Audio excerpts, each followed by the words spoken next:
melihat Ganjar merepresentasikan kebinekaan, keindonesiaan. Bagi mereka Sabang sampai Merauke itu penting. Bahkan Bang Iwel ya, Bang Emrus ya, Papua itu dianggap matahari, di situ Indonesia bersinar dari awal. Nah itu matahari.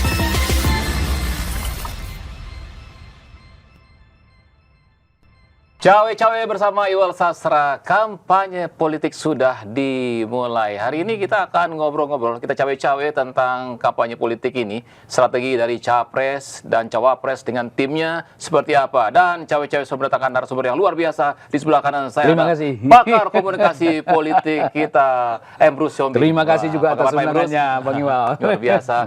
Dan di sebelah kiri ada Bang Pangi Sarwi Caniago. Siap, makasih Bang Iwel, Bang Emrus. Pengamat politik yang juga adalah Direktur Eksekutif dari Foxpol Indonesia ya. Foxpol Research and Consulting ya gitu. Kita jualan dikit. Iya dong, Research and Consultingnya penting itu.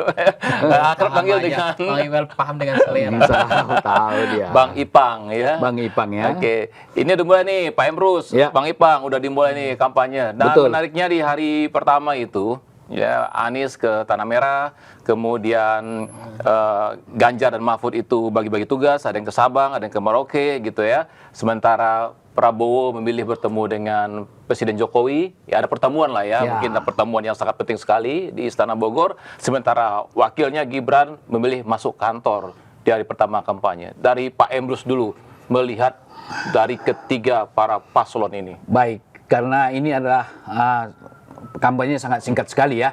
Saya pikir hari pertama itu harus dimanfaatkan. Karena bagaimanapun rakyat Indonesia pengen dong ketemu mereka. Karena kalau misalnya pasangan nomor 2 seolah-olah tidak memanfaatkan hal tersebut, berarti boleh dikatakan titik daerah yang dijumpai nanti pasti berkurang. Jatah yang hari pertama tidak mungkin diulang, tidak ada peristiwa yang bisa diulang kan begitu.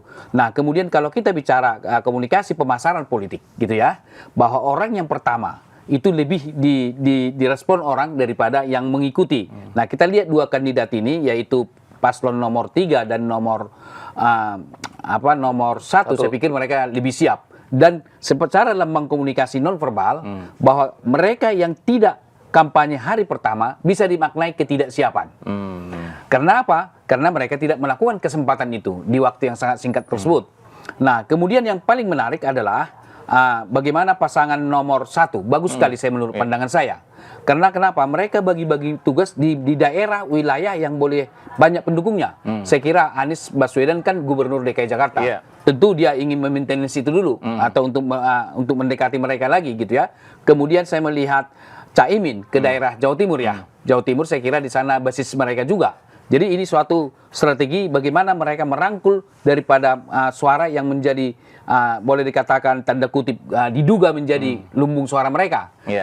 Dan kemudian yang nomor 3 bagus juga, yaitu mereka memulai dari pinggiran, dari Sabang hingga ke Merauke, gitu ya, dari pinggiran sehingga masuk mereka ke kota nanti atau ke pusat kota dan penduduk yang lebih banyak. Nah ini menunjukkan bahwa mereka tidak meninggalkan masyarakat yang ada di pinggiran, di ujung Indonesia. Sekalipun seluruh ujung Indonesia tidak bisa ditemui, tetapi sebagai simbol nonverbal bahwa mereka telah mulai dari pinggiran.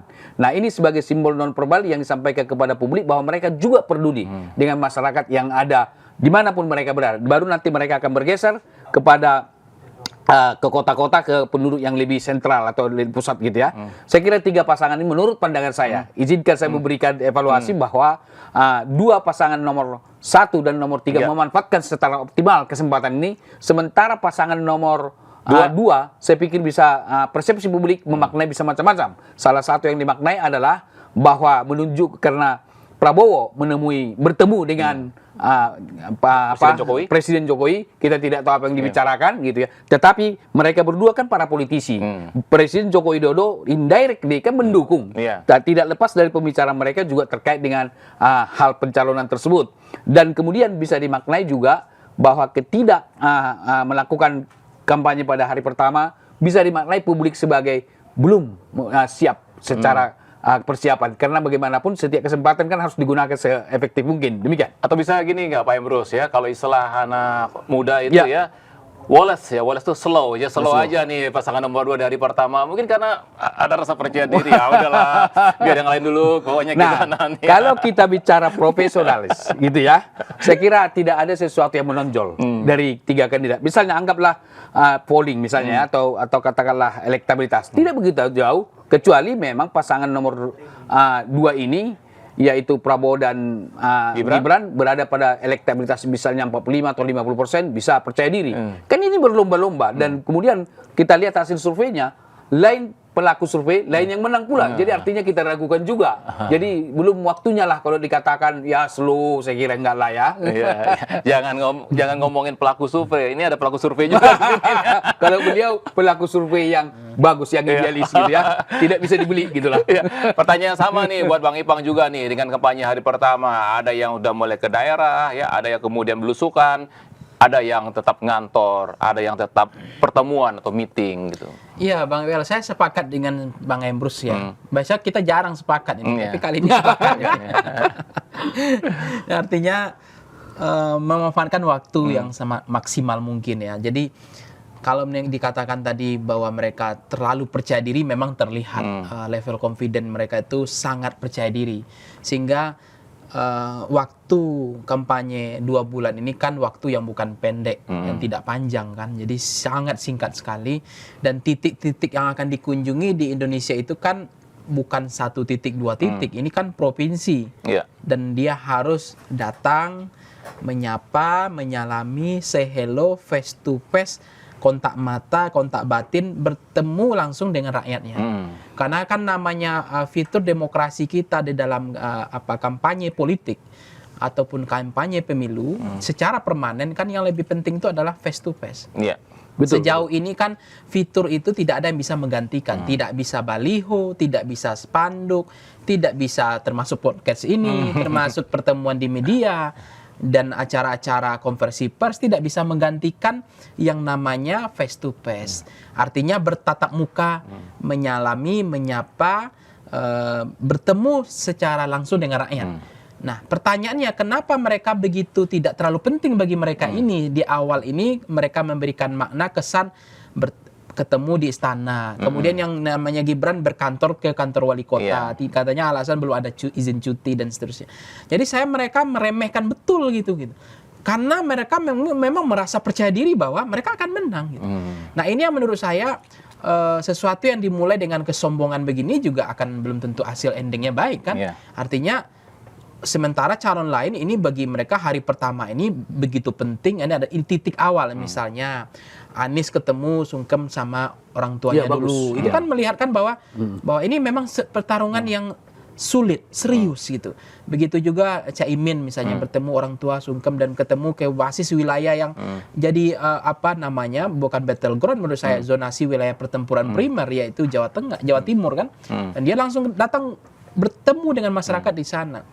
Begitu juga misalnya kita lihat Ganjar merepresentasikan kebinekaan, keindonesiaan. Bagi mereka Sabang sampai Merauke itu penting. Bahkan Bang Iwel ya, Bang Emrus ya, Papua itu dianggap matahari, di situ Indonesia bersinar dari awal. Karena itu matahari paginya munculnya dari Indonesia Timur itu adalah Papua. Kalau nggak ada muncul matahari nggak terang Indonesia kan. Masuk Jakarta jadi gelap kan. Jadi itu kan sumber cahaya. Dan begitu juga Mahfud mengatakan Aceh ternyata bagian dari Indonesia yang tidak bisa dinafikan terkait dengan posisi Indonesia di awal kemerdekaan. Bagaimana sumbangan rakyat Aceh, bagaimana perhatian, bagaimana tokoh-tokoh Aceh untuk memperjuangkan kemerdekaan kan gitu. Nah, ini kan menyatakan bahwa terpisahnya Ganjar dengan Mahfud adalah untuk Indonesia ini kan luar biasa bagaimana mereka ingin mengunci Sabang sampai Merauke. Mereka berkampanye. Termasuk Pak Anies misalnya ke Tanah Merah. Mungkin Tanah Merah juga mungkin menjadi sejarah bagi Pak Anies. Mungkin saya meyakini titik-titik yang pertama mereka kunjungi itu adalah tentu ada fakta, ada makna, ada sejarah gitu. Kenapa ke sini, kenapa ke situ. Jadi dan mungkin Pak Prabowo juga ingin menampilkan kesan makna yang misalnya mereka hari H adalah ke istana bahwa mereka akan jadi presiden mungkin itu ya. Sehingga mereka harus ke istana. Ini kan tapi dibanding tadi yang lain kan tidak menjadikan itu menjadi penting kan. Nah, Ini yang menurut saya perjalanan kampanye awal, yang titik awal ini adalah sesuatu hal yang harusnya mengesankan. Tapi saya melihat Prabowo dan Gibran mengatakan seolah menyepelekan dan meremehkan menurut saya. Memang momentum waktu yang sangat singkat, sangat padat, dan tidak gampang menyapa, menyalami, bertatap muka dengan rakyat Indonesia, dengan jangkauan Indonesia yang begitu luas, dengan titik yang begitu banyak. Jangankan itu, untuk per provinsi aja mereka hanya bisa satu hari satu tempat gitu kan. Nah, seolah-olah mereka kantor wali kota gitu. Padahal kan mereka udah jelas apa, saya nggak tahu gimmick apa itu model-model begitu kan. Ya kalau mau kerja ya kerja aja, jangan jadi calon presiden kan begitu. Nah, tapi ini cuti tapi kok aneh gitu. Jadi iya, tapi saya pakai saya nggak istilah ngerti. ini, istilah kalau orang main bola atau olahraga itu dipur dulu nggak? Ini termisu, ini istilah saya dipur. Ya udah, yang lain pada jalan dulu deh gitu. Iya, mereka mungkin ingin fur juga, tetapi ingin tampil beda juga mungkin ya. Mungkin mereka memang juga dengan tagline mereka gemoy tadi, Iya. tidak mau serius-serius. Mungkin ini juga dianggap kampanye tatap muka ini nggak serius gitu. Jadi hanya gimmick-gimmick santai saja, jadi goyang-goyang gitu. Jadi sepertinya mereka, kalau Bang Emrus mengatakan mereka sepertinya tidak siap kan, maksudnya apa namanya, peluang yang waktu yang paling emas ini mereka nggak memanfaatkan. Tapi saya melihat ini adalah sumber dari, menurut saya, kesombongan sih menurut saya. Sombongan yang mereka tidak mau terlalu gerasak-gerusuk, terkesan begitu. Jadi sangat confident-nya, percaya dirinya banget gitu.